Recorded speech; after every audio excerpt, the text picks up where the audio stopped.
மித்ரா, நீ ரொம்ப பெரிய தப்பு பண்ற. இப்ப எதுக்கு நீங்க கடத்தி கொண்டு வந்து வச்சிருக்க? நீ எல்லாம் என்ன மாதிரி ஜென்மோன்னு எனக்கு சத்தியமா தெரியல. வாய மூடு பாரதி. நீ இப்போ இருக்கிற சூழ்நிலையில கூட உன் திமிர அடங்குன மாதிரி தெரியலையே.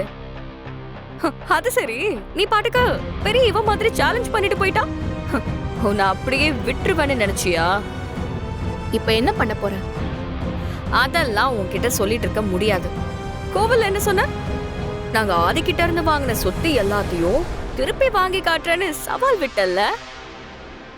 அப்படிலாம் நடக்கிறத பார்த்துட்டு நாங்க என்ன சும்மா இருப்போம்னு நினைச்சியா?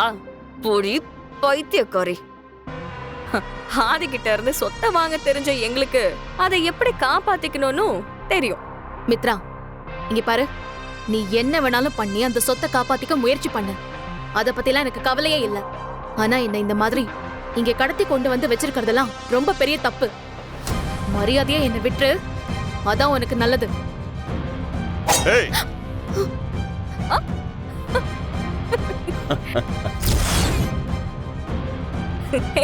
என்ன என்னம்மா ஷாக் ஆயிட்டியா?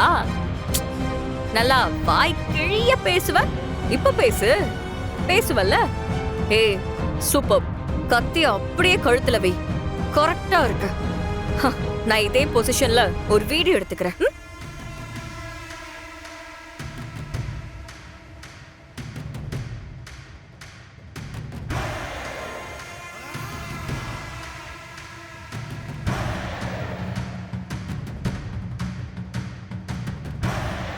ஏய் ஏய் பாரதி, எதுக்கு இப்ப இந்த ரிஸ்க் எடுக்கிறா?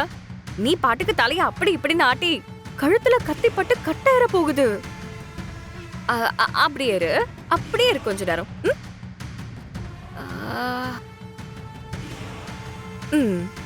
இந்த வீடியோ போதும். நீ கொஞ்சம் கத்தி எடுத்திருப்பா.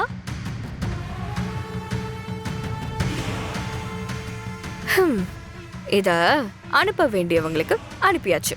மித்ரா, நீ இதுக்கெல்லாம் சேர்த்து வச்சு நல்லா அனுபவிப்ப. அனுபவிச்சுட்டா போச்சு. கொஞ்சம் இரு, நான் ஒரு கால் மட்டும் பண்ணிட்டு வந்துடுறேன்.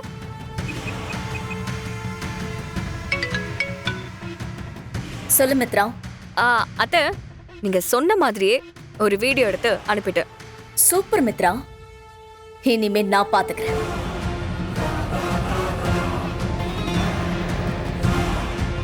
மித்ரா, நீ எதுக்காக இந்த மாதிரிலாம் பண்ணிட்டு இருக்க? என்ன பிளான் பண்ற நீ? நான் இப்போ என்ன பிளான் பண்றேன்னு உனக்கு தெரிஞ்சாகணும், அவ்வளவுதானே?